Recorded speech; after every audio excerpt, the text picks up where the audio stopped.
Hi guys, so this is our second tutorial for working with plasticine, and today I'm going to show you a technique called reductive carving. Now, reductive carving is something that is super useful when working with clay. It's equally as useful when working with modeling clay.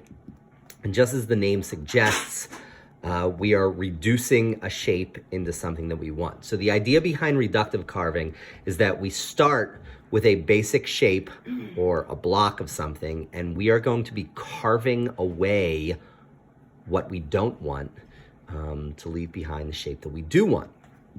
Now, in order to start, you need a big chunk of this stuff. And as you guys know at this point, you can't just take your plasticine and rip a hunk off. It just doesn't really work that way.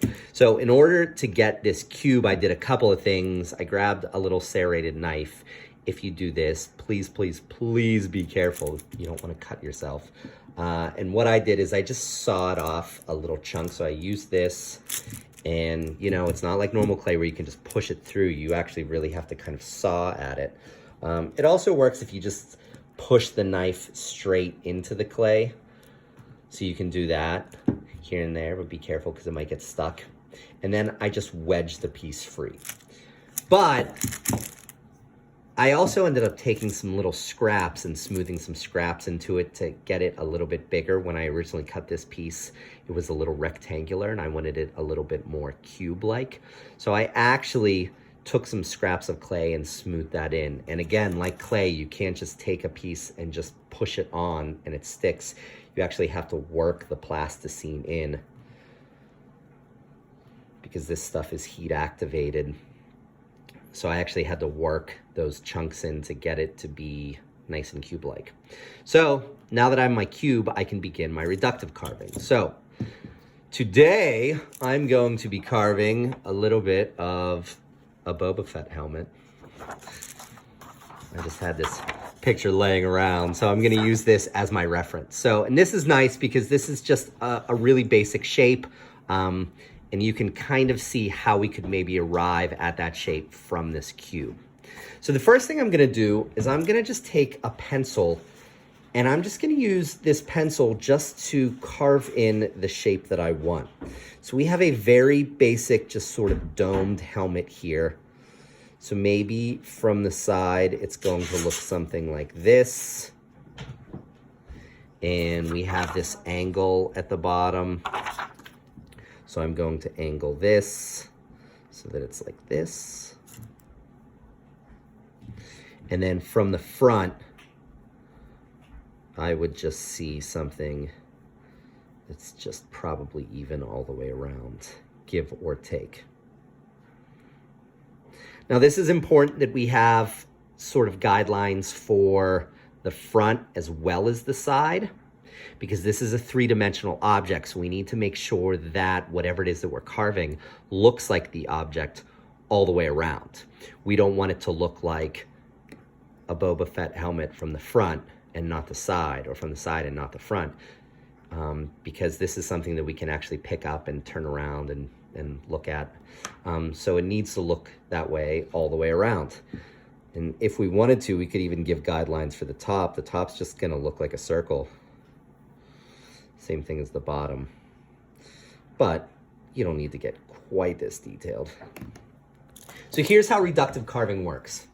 We have a block. We're gonna just use our little ribbon tool here to remove all of the sections that we don't want. So what I'm gonna do is I'm going to start carving away what I don't want. Now you may have used this technique with regular clay. What's nice about the plasticine is that it's a little firmer than regular clay, and it holds its shape a lot better. So sometimes when you try to carve with regular clay, what ends up happening is you just end up smashing the clay. But with plasticine, you can really start to carve it almost like if you were doing a wood carving, or something that's just a little bit more of a rigid material.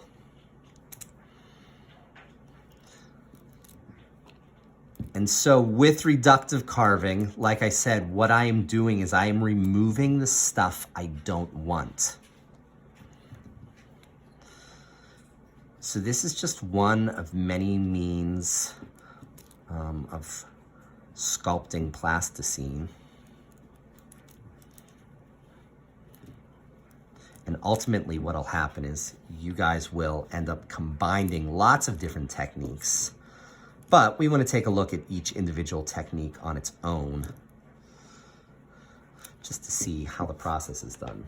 So what you can see is I am carving away the top of this cube to get this domed shape. So instead of like what I did last week when I was creating my little geometric shapes and I just used my fingers to sort of round things and shape things, this I'm using a tool to shape this. So you will have lots of nice little scraps. Oops.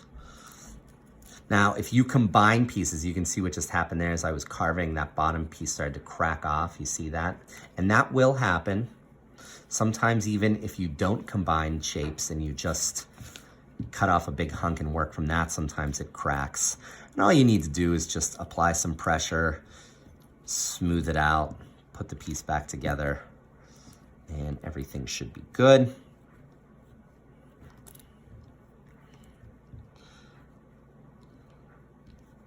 Okay, so at this point, I'm getting something that looks fairly helmet-like.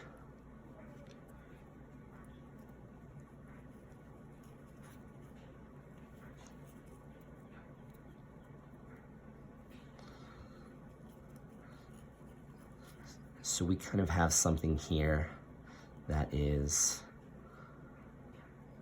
a dome shape, which is what we're going for.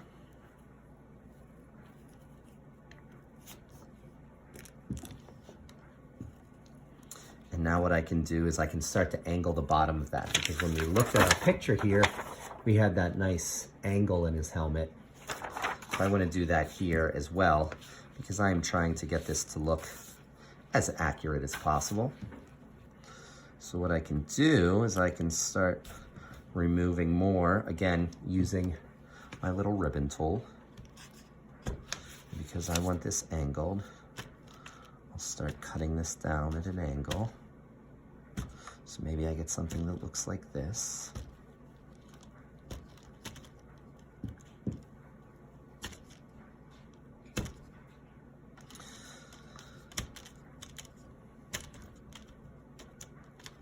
So if we were just purely doing reductive carving, what would happen is we would use this ribbon tool, and as I was carving, I would leave the little streaks that are left behind. You can see that when I carve this, I get this little texture on the surface of the clay.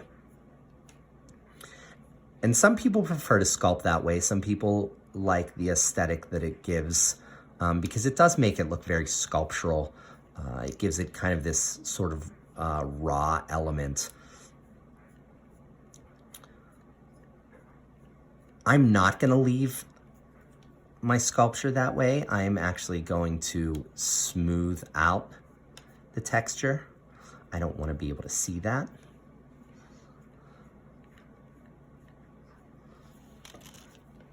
So what I do is after I carve it, I then just go in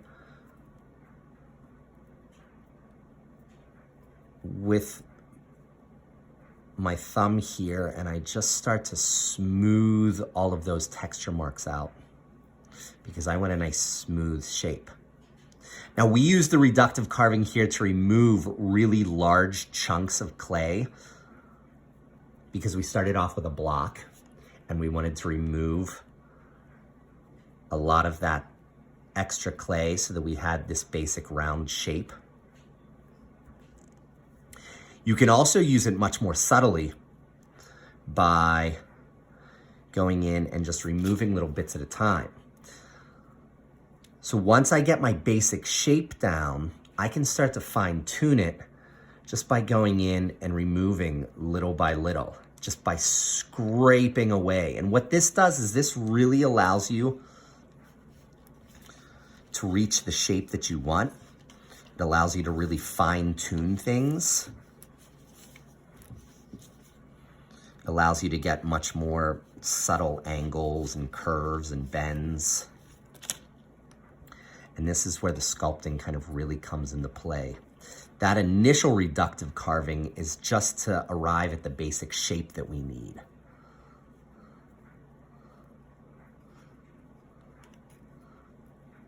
That little fine tuning there is where you start to get a lot more of the detail and where this thing starts to really look like what it's supposed to look like.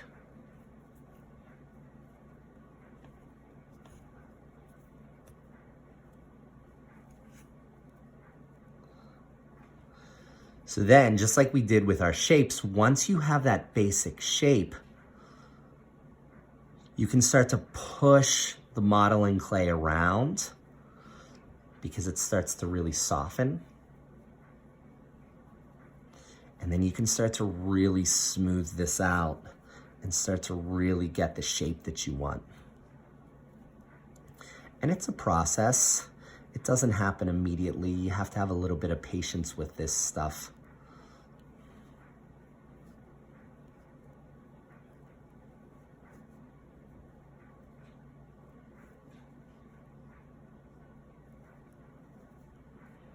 And like I said, it's important that you work at this from all angles because we don't want it to look right just from one angle. We don't want to just look at the front and it look like whatever it is that we're trying to make from the front, and then you turn it to the side and it just looks like a block or just, you know, a mess.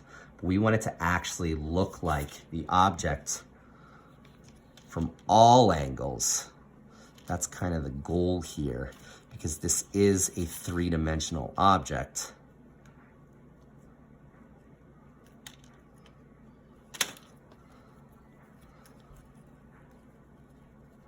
So you can go in, you can continue to remove little chunks, you can continue to smooth and shape.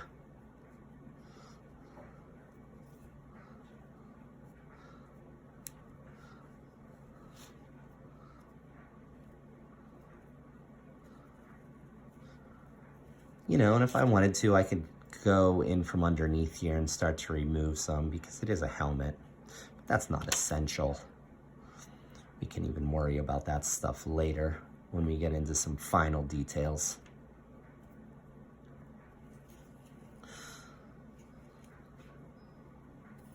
Whoop. Okay, so those are the basics there of reductive carving.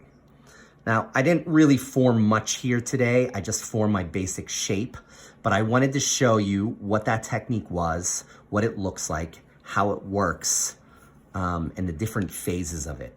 So starting with our big solid block and then using our ribbon tool to remove those sections so that we can get the basic shape that we want. Now we can get much more complicated with reductive carving, and I'll show you some more techniques later where we actually get into carving things into the clay and using it for a lot of detail work, but we're not quite there yet. So I just wanted to show you this sort of foundation work here to get our basic shape. And again, once you arrive at that basic shape, you can then start molding it and moving things around with your hand to get everything a little bit more precise.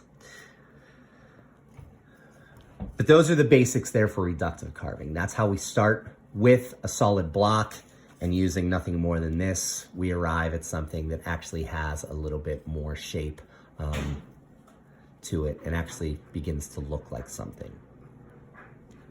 So, thanks for watching, everyone. That was reductive carving. Next week, we will take a look at some more techniques and build off of this. Hopefully this was a helpful little tutorial for you guys, and I will see you next time.